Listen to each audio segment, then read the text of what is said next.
Hey everyone, so in today's video, we are going to be talking about our MagicCon Minneapolis experience. This is my good friend Alex. Hello, everybody. Alright, so Alex, what would you say that one of your favorite things about MagicCon Minneapolis was? Well, I'd have to say, out of everything at the event, my favorite part was getting to be able to play with everybody and being able to meet so many new people. Getting able to, or getting able, being able to meet people like Brian Kibler, getting to meet new people who have been playing the game for longer than we have been alive. That was pretty cool. And just to be able to, you know, make quote unquote new friends at the Magic event. That was really fun. Yeah, I'd say that because we basically played Magic the entire time we were there, Yeah. with all the people that we met, with all the people that came up to us to be able to play games, and with all the people that we didn't end up having to walk up to a ton of people to play games. A lot of people just came to us to play games. That was one of my favorite experiences, especially with all the people. Yeah. And also, of course, the decks that they were playing. Some of them, we got our first experience with CEDH, which was, Interesting to say the yeah, least. we got pretty Humbled. yeah. That's the best word for it. We got very humbled.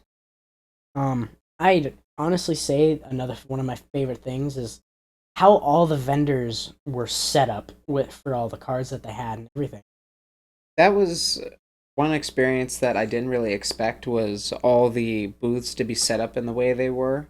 It didn't seem super chaotic. It was pretty organized, and the sort of setup cases that they had were it was clearly splayed out. They had them organized neatly, so if you had something that you needed to find, you could say, "Hey, where can I find this?" And they'd be willing to tell you because obviously they want to make a sale.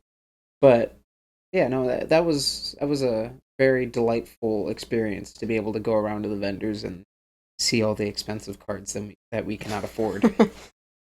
I'd also say that other than that, seeing going to like the artist booth and like seeing all the different arts that they had for like tokens and play mats and just different art was really cool. Yeah, it's kind of something special when you get to see people that make some incredible art that we pay sometimes more money than we should for because of the fact that it looks so good.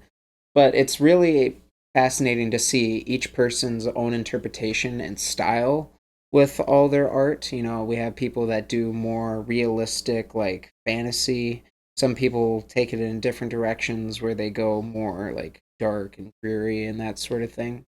But it was really interesting to see not only how creative all these people were, but also to see their own works just in each booth. And if you ever get a chance to go to a MagicCon, I highly advise, I don't know about Xavier, but I highly advise you to go to those booths, not only just to be able to talk with the artists, but to be able to see some of their works because they are very, very talented people. So I would also recommend if you ever get the chance, absolutely go. And in my opinion, if you can go for more than one day, like 1 or 2 days, I think that makes it so much more worth it. Because in our experience, we got to go for the entire weekend that Minneapolis was in Minneapolis.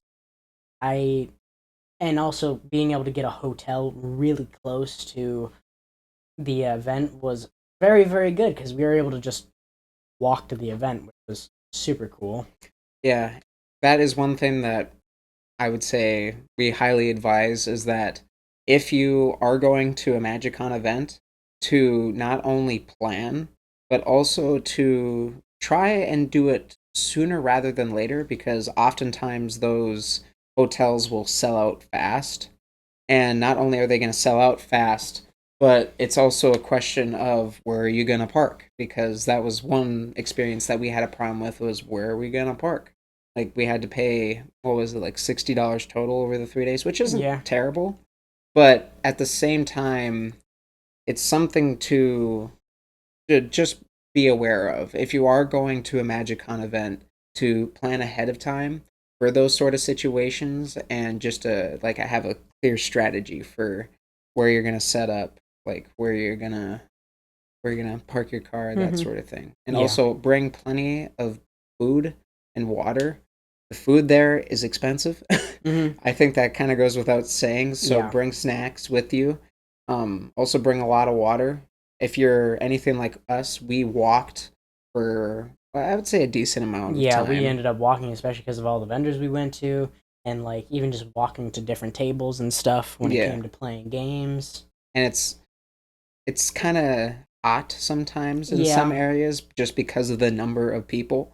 So I would say that if you are going to bring water, not only so that you can save a lot of money on some of the drinks that are there because yeah. water is not cheap, but also just to stay hydrated because you don't want to feel crappy in the middle of a magic hunt. Also, another thing that I think I would recommend. So when I went, I have a fancy backpack to be able to carry all my decks. Honestly, I think you only need to bring like 2 or 3 decks, as much as it might be like tempting to just bring all your decks. I think overall, I ended up You played like played like 4 of my decks, yeah, you played Frogs, Kemba, Marwin, and I played. Chishiro, No, was I it? didn't. Yes, I did play Chishiru. Never mind. I played most of my decks Yeah. actually. It's just. I guess it's. Filthy liar. I'm just a big old liar. But I'd say for, especially if you're gonna be walking around, you have a lot of stuff to carry, and if you're gonna bring your decks, find a safe place in like your hotel or something. Leave some of them behind because it does to be a lot carrying all of that stuff with you throughout the. Unless you're just jacked and you want to bring all that stuff with you. Then But go right for it. you know, If you're just jacked 265 and you have a 6 pack, go for it. simplicity. That he makes a very good point with simplicity and bringing the decks that you know that you're going to play, because honestly, if you're depending on what you're bringing them in, a backpack is usually pretty smart because it's less work on your arms. But I would say you probably want to be more minimalist because if you're anything like us, where it's not so much about playing games, where it is, we play a lot of games, but we also play a lot of different games with different people. Mm-hmm. You're only going to be using some of them and you Yeah, might not use all of them. And if you're walking around all day, just a few extra decks can make a difference. So just be weary of that if you ever go.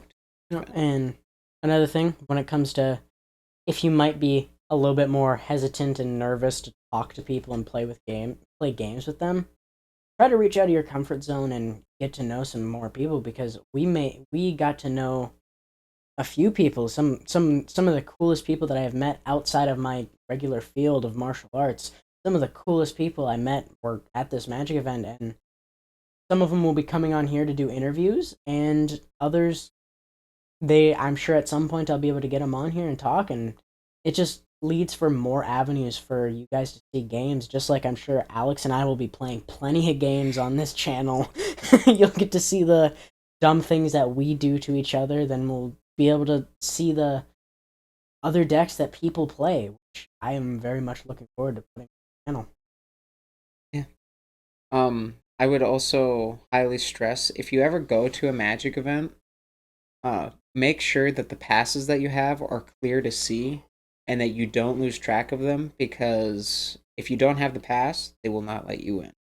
They require it almost everywhere just out of safety, so Mm-hmm. make sure that you have it on your person at all times because if you don't, you might be locked out of the event, which you probably paid a lot of money for. So I just be think, aware. and then another thing, when it comes to meeting like more popular magic celebrities, um, don't be afraid to ask for pictures or an audit or like for them to sign something because Alex here was able to get Ryan Kibler's he was able to get his playmat signed and he was able to get a photo, and well, I was a bit awkward and I didn't get it myself, and I kind of am a little bit sad that I didn't, but hey, it was very cool to be able to have the 3 conversations that we had with him. Two. Pretty sure it was two. No, because we had a short one while he was signing the. Oh, while he was Yeah, signing the mats, yeah. It's something special when you get to meet people that not only kind of inspired you to play the game? Because personally, for me, watching people play the game and seeing how much fun they were having is what kind of brought me to Magic. And being able to see those people who kind of made Magic iconic in a way and those celebrities and getting to meet them is it's a pretty special thing because you not only get to be able to talk to the people that have made Magic kind of a staple in a way, but also just to be able to talk to them because they have some pretty interesting views on like how Magic has gone. Like they've been playing the game for a long time. Some of them haven't, but even still, that's another thing to be able to talk to them about how Hmm. long they've been playing Magic Yeah. and just to understand a bit of how they like interpret Magic, what they like about it, that sort of thing. And it's just always good to talk. And for those of you who might not know who Brian Kibler is, they have a great YouTube channel, Commander at Home. It is a great YouTube channel. Love watching it. I have been watching it almost nonstop since he got me into it. Yes, it's a great show. I think it embodies What?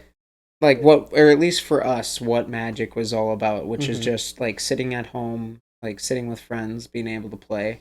So if you do get a chance, we highly suggest going over there to watch some of those games because they're quite Oh yeah. entertaining.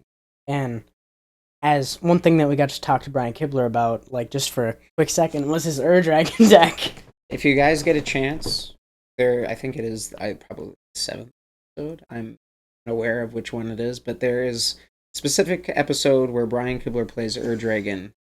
I suggest watching it because it's so, but it's I think it's a good staple for where some decks are in relation to others. Like how you can go to the insane part of Magic where you get 9 mana turn two, and then parts of Magic where it's like I'm just playing a mana dork and waiting for 5 turns to play something. So Yeah. yeah, it's a very very dynamic show, and we highly suggest that you go watch it. Also, game nights because Yes. they are the ones that taught me. Well, I learned from Magic just by watching them, so they're also very good to watch.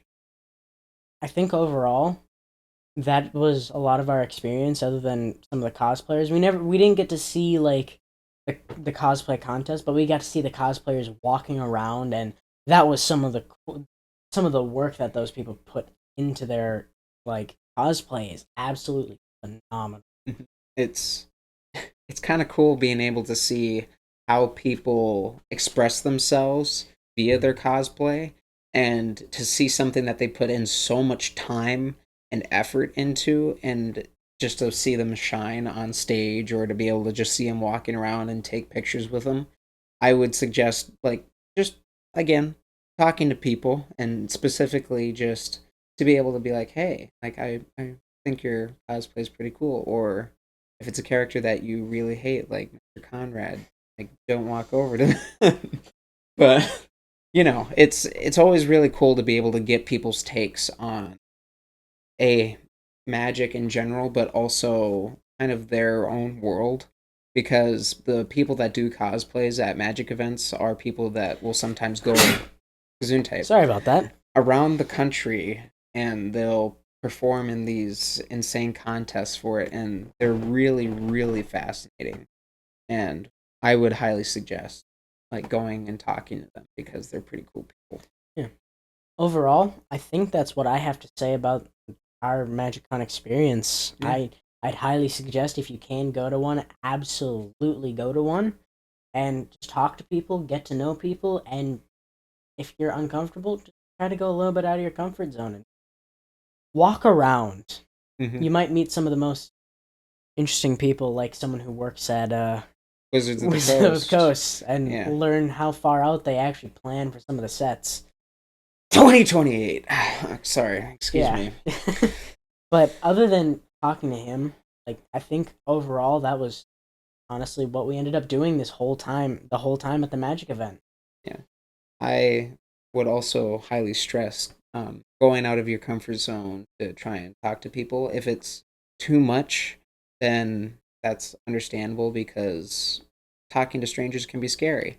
but it's also a really, really cool experience to be able to meet new people and to be able to socialize with those that are from all over the country, California, Mhm. Ohio, that sort of thing. So if you guys do ever get the chance to go to a convention, we would highly suggest going to talk to people because they're pretty cool.